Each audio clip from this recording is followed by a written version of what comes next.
Je m'appelle Céline Chalmel-Etaki, je suis la cofondatrice de l'application Mariez-vous, qui est une application dédiée au mariage qui va permettre aux fiancés et aux mariés d'acheter et revendre leurs articles de seconde main et en même temps de trouver leur super prestataire pour leur jour J. Avant de décider de créer votre activité, quelle était votre situation? Alors, je n'étais pas du tout dans le monde de l'événementiel ni du mariage, j'étais agent immobilier pendant 15 ans. Et en fait, j'ai eu un parcours de vie un peu atypique au niveau de ma carrière puisqu'elle a été stoppée à l'âge de 26 ans. J'ai eu un cancer de la thyroïde assez grave où j'ai été en protocole pendant 2 ans avec des hospitalisations régulières pendant ces 2 années. Et donc, étant carriériste, il a fallu que je lève un petit peu le pied. Et on m'a proposé de reprendre en mi-temps thérapeutique, ce que j'ai fait donc sur la 3e année.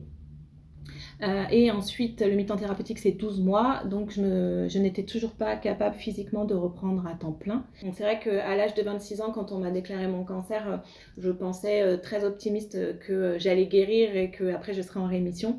Or, c'est un cancer qui malheureusement ne sera jamais en rémission. Donc à l'âge de 28 ans, on m'a annoncé que j'allais vivre avec. Et que voilà, il y avait un avant et un après maladie qui a été un petit peu difficile à accepter avec une dépression aussi, donc il a fallu traiter tout ça. Et puis à l'âge de mes 30 ans, j'ai décidé de me dire que c'était bon et que j'allais vivre avec. Donc j'ai fait, moi je marche beaucoup au défi. Donc j'ai fait un rallye dans le désert marocain pour aussi prouver que malgré qu'on soit malade, qu'on ait 30 ans et qu'on ait un cancer, alors ma vie n'est pas en danger aujourd'hui, mais je ne suis pas en rémission. Et j'ai réussi à faire ce défi-là, donc j'aime me lancer des défis. Et en 2018, avec mon mari, on s'est mariés. Et on a découvert le monde festif du mariage et on a rencontré des difficultés en tant que fiancé aussi en tant que marié puisqu'il n'existait aucune plateforme d'achat-revente de seconde main dédiée vraiment au mariage. Et c'est à ce moment-là où on a eu l'idée, parce que nous on avait acheté beaucoup de choses pour notre mariage, en se disant mais pourquoi pas faire une communauté, une plateforme justement d'entraide pour toute la partie seconde main, même le jour de son mariage. Donc on a pris la décision d'arrêter tous les deux notre travail et de prendre du temps pour nous et de surtout faire germer notre idée qu'on avait eue de cette plateforme et de cette marketplace et de se dire que c'était possible de créer notre entreprise à deux pour pouvoir, moi, travailler à la maison, à domicile, avoir un rythme plus cool et de se dire bah oui si je suis fatiguée à 15h je peux me faire une pause et pas demander à un patron. Donc c'est aussi pour ça une qualité de vie de devoir entreprendre, ça s'est imposé à nous. Vous avez bénéficié de l'aide à la création d'activités de l'AGFIP. Que vous a-t-elle apporté? Alors, par rapport à la création, qu'est-ce que les AGFIP ont pu nous apporter? Eh bien, une aide, une subvention, puisque les AGFIP aident les travailleurs handicapés. Donc moi, j'ai été reconnue travailleur handicapé en 2012 à la suite de ma maladie. Il faut savoir que quand on a un cancer et qu'on est diminué, on peut être reconnu travailleur handicapé. Donc moi, c'est une assistante sociale dans mon entreprise qui m'en avait informée.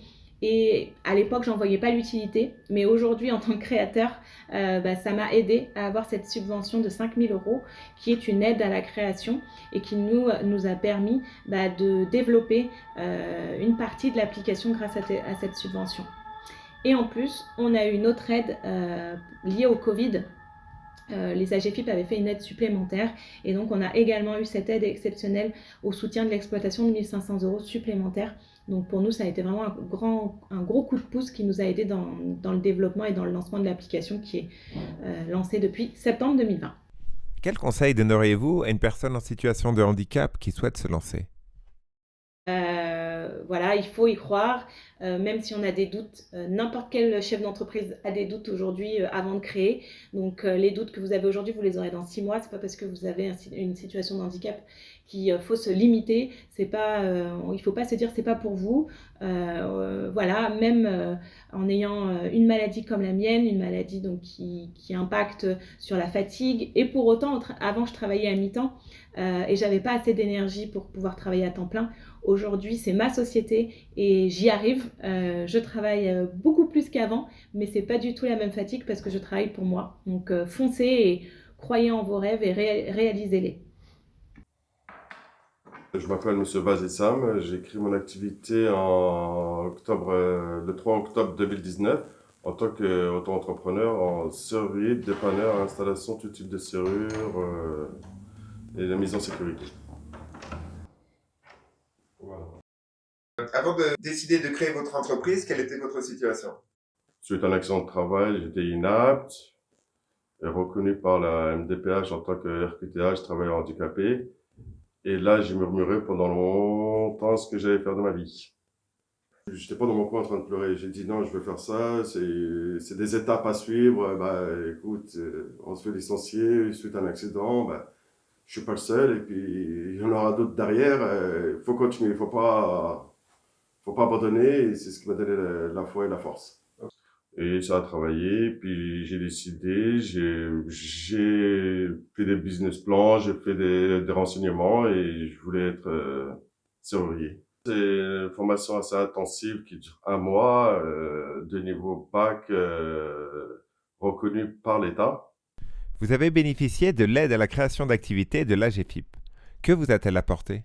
Oui, j'ai bénéficié de l'aide de la création de la GFIP.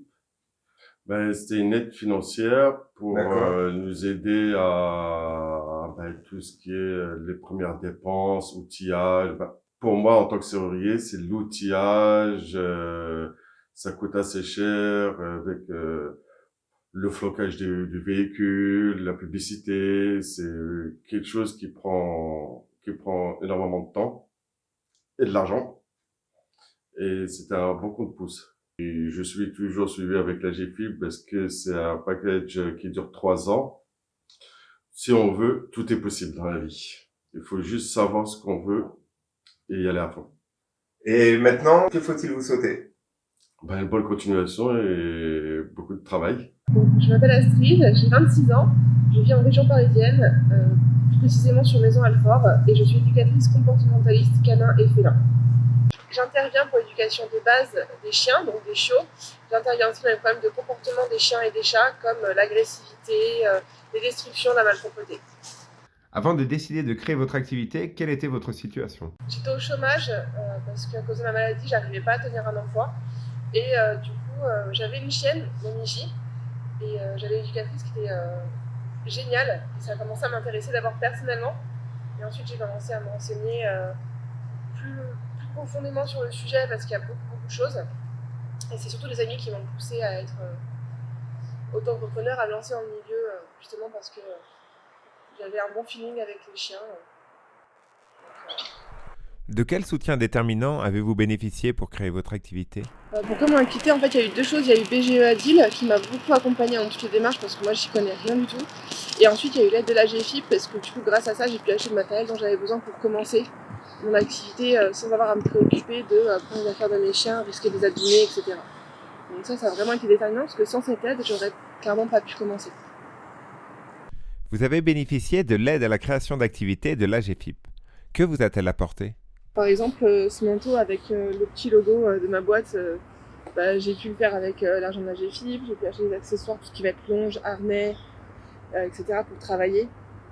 Ça paraît tout bête, mais genre les chaussures, parce que moi à l'époque, quand j'ai commencé, je vivais avec moins de 1 000 € par mois. Donc c'était très très compliqué. Et j'étais très souvent à découvert, donc si j'avais dû avancer des frais pour ça, j'aurais pas pu. Donc ça a été vraiment déterminant. Moi je suis vraiment contente d'avoir été accompagnée en me disant bah non mais tu sais t'as le droit à ça, t'as le droit à ça. Et ça a été déterminant parce que si on m'en avait pas parlé, ne serait-ce que la MDPH, qui du coup m'a fait venir à la RQTH, et du coup ensuite à Pôle emploi qui m'ont dit bah il y a la GFIP qui est là aussi, je sais pas où j'en serais aujourd'hui, mais ce serait pas hyper joyeux je pense carrément. Créer son entreprise quand on est en situation de handicap, que diriez-vous à une personne qui pense que ce n'est pas possible? Moi maintenant je fais un métier de passion, donc en fait j'ai pas l'impression de travailler, c'est ça qui est génial. C'est que clairement les 35 heures je connais plus, hein. Voilà, j'y suis pas du tout. Mais comme je fais un métier de passion, j'ai pas l'impression de travailler. Donc je me lève, j'ai la banane, j'y vais, je suis énergique. Quel conseil donneriez-vous à une personne en situation de handicap qui souhaite se lancer? et de bien se faire accompagner, justement, pour voir qu'est-ce qui est possible de faire, dans quelle mesure pouvoir adapter au maximum son activité selon son handicap, pour justement ne pas avoir à subir son handicap quand on travaille. Il y a deux types d'aide ou d'accompagnement qu'on accorde aux personnes en situation de handicap. Dans un premier temps, nous souhaitons que ces personnes-là soient accompagnées dans le cadre de leur projet. Donc il y a des prestataires qui sont sélectionnés par la GFIP pour accompagner ces personnes-là, mais pas uniquement de l'accompagnement post-création, mais aussi après-création, parce qu'on propose aussi un suivi de ces créateurs d'entreprises en situation de handicap. Déjà, il faut que la personne soit bien accompagnée dans la construction de son parcours professionnel, donc surtout les personnes demandeurs d'emploi en situation de handicap. Donc il y a tout un travail en amont qui est assuré par son référent de parcours, Pôle emploi, Cap emploi ou mission locale, parce qu'il peut y avoir aussi des jeunes qui créent leur entreprise. Mais dans un deuxième temps, c'est aussi cet accompagnement. L'accompagnement, il sert aussi à donner des pistes de réflexion pour la personne qui crée, le créateur d'entreprise ou d'activité, dans le cadre de faire un état des lieux, faire une étude de marché, construire son business plan, mais aussi à la recherche d'autres financements ou d'autres aides qui peuvent l'aider dans le cadre de son projet. Après, en fonction, là on revient sur la question du handicap, en fonction d'un besoin un peu plus soutenu, parce que la personne en situation de handicap et qui a besoin d'une compensation dans ce cadre-là, à ce moment-là, on va mobiliser en plus les heures d'accompagnement qui sont financées par le GFIP. C'est vraiment cette complémentarité entre le droit commun et le spécifique. Quel conseil donneriez-vous à une personne en situation de handicap qui souhaite se lancer? Le conseil que je peux donner à une personne en situation de handicap qui crée son activité, c'est plutôt réfléchir à son projet, voir c'est quoi la viabilité économique de son projet, et à partir de là, foncer. C'est-à-dire, vous avez une idée, vous voulez la concrétiser, allez-y. Maintenant, il faut être aussi réaliste, et c'est le rôle de ces professionnels pour vous aider à vraiment avoir une visibilité et un horizon par rapport à votre projet. Donc, si vous avez un projet, n'attendez pas, allez-y.